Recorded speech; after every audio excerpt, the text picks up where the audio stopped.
En Europe, la population vieillit, c'est un fait. Donc le Parti des Verts en Allemagne m'a invité en 2008, par exemple. Il réfléchissait sur l'impossibilité de fournir le même pourcentage de personnes qui partaient à la retraite que de personnes qui rentraient sur le marché de l'emploi. Ça, c'est un fait.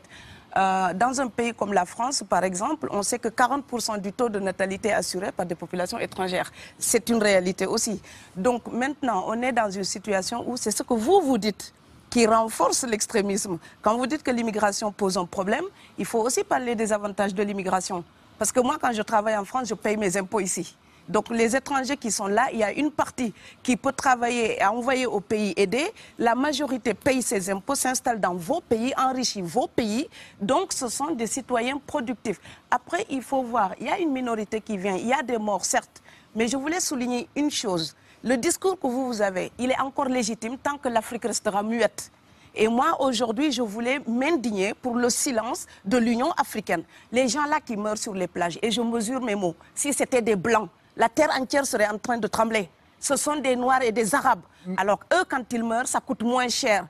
Ici, j'étais venue en 2008 et j'avais dit, l'Union européenne, avec ses flottes de guerre, avec son économie, je vous dis une chose, si on voulait attaquer nos pays ici en Occident, il y aurait des moyens de se défendre. Donc, si on voulait sauver les gens dans l'Atlantique, dans la Méditerranée, on le ferait. Parce que les moyens qu'on a mis pour Frontex, on aurait pu les utiliser pour sauver les gens. Mais on attend qu'ils meurent d'abord. C'est à croire que le laisser mourir est même un outil dissuasif. Et je vais vous dire une chose, ça ne dissuade personne. Parce que quelqu'un qui part et qui envisage l'éventualité d'un échec, celui-là peut trouver le péril absurde et donc l'éviter.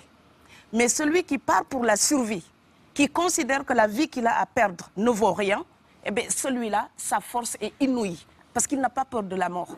Mais c'est exactement pourquoi il faut fermer des frontières complètement. Il faut sauver l'Afrique et sauver l'Europe. Vous ne pourrez pas rester comme vous ne resterez pas comme des poissons rouges dans la forteresse européenne. La crise actuelle nous a démontré ça. Au jour d'aujourd'hui, l'Europe ne sera plus jamais épargnée tant qu'il y aura des conflits ailleurs dans le monde. L'Europe ne sera plus jamais opulente tant qu'il y aura des carences ailleurs dans le monde. On est dans une société de la mondialisation où un Indien gagne sa vie à Dakar, un Dakarois gagne sa vie à New York, un Gabonais gagne sa vie à Paris. Que ça vous plaise ou non, c'est irréversible. Alors trouvons une solution collective ou bien déménager d'Europe parce que j'ai l'intention de rester. Je dire que depuis quelques années, on a une espèce d'abus de langage qui a introduit des amalgames. Au jour d'aujourd'hui, toute personne typée avec un air d'étranger est considérée comme immigrée.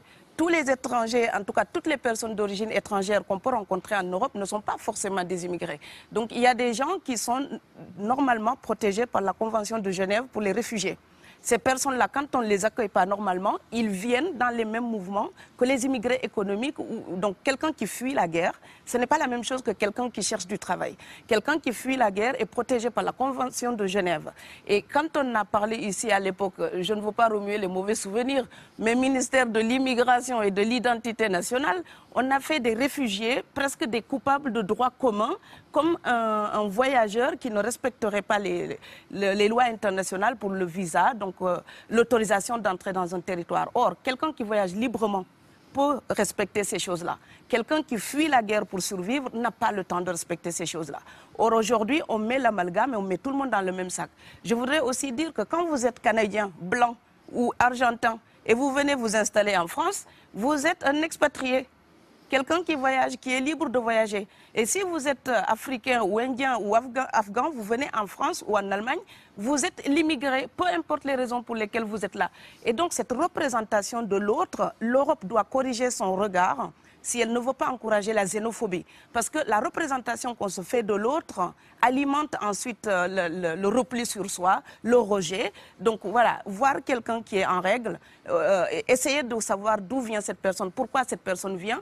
Ça, les Européens ne se demandent même plus ça. Ils vous croisent, vous êtes étranger, vous avez l'air étranger, vous êtes venu pour la tarte à la crème. Non. Donc l'Europe doit se respecter davantage. On ne vient pas que chercher du pain. On peut venir aussi pour la liberté, pour la démocratie, pour la culture européenne. Donc l'Europe aussi nourrit un vrai mépris d'elle-même en pensant qu'il n'y a que l'alimentation qui amène les gens. Elle n'a que ça à proposer, je pense qu'elle a plein d'autres choses à offrir. Des familles entières qui cotisent parfois pour faire partir quelqu'un, et ce n'est pas 1000 €. Parfois, ça va entre 1500 € et 7000 €. Ouais, 10 000 depuis le Sénégal ou la Gambie ou la Guinée pour venir jusqu'à... C'est pas la misère. Quand quelqu'un part, c'est comme quelqu'un qui est élu, choisi, peut-être le plus débrouillard. Et il y a tout un clan ou toute une famille qui pose son espoir sur cette personne-là. Monsieur, là, je vous vois bien habillé, bien nourri. Si vous étiez affamé chez vous, peut-être que votre famille serait ravie d'imaginer que vous pourriez aller gagner de quoi faire vivre les autres. Donc c'est aussi une solidarité qui est en œuvre. On laisse partir quelqu'un, on compte sur lui. Vous allez me laisser terminer. Et Schengen, entre guillemets Schengen, ça me permet d'être invité aux Pays-Bas, monsieur, donner des conférences dans vos universités. Quand ils trouvent que mon cerveau est convenable, là, ils l'utilisent. Par contre, ils sont embêtés à l'idée d'avoir mon frère qui n'est pas aussi diplômé que moi et qui pourrait avoir peut-être envie de travailler dans le bâtiment. Donc, vos pays deviennent schizophrènes. On ne peut pas trier les gens comme ça avec les étrangers utiles et les étrangers néfastes. Et la deuxième chose que je veux dire aussi, c'est que les Européens, là, on voit des Africains qui viennent, d'accord? Ce mouvement, ce déplacement de population, on le voit. Mais on ne voit pas le mouvement des Européens allant vers les autres pays.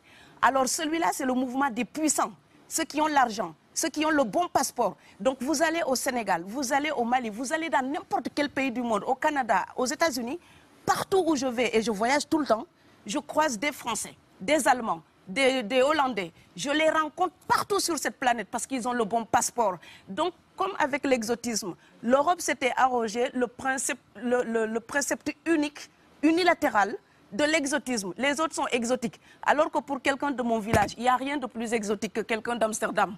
Maintenant, pour l'étranger aussi, pour les voyages des temps modernes avec la mondialisation, quand les pauvres viennent vers vous, il y a des mouvements de foule qu'il faut bloquer. Mais quand vous, avec votre passeport et avec toutes les prétentions que cela donne, vous débarquez dans les pays du tiers-monde, là, vous êtes en terrain conquis. Donc, on voit les pauvres qui se déplacent, on ne voit pas les riches qui investissent dans nos pays. L'Afrique se développe en taux entre 5 et 10%.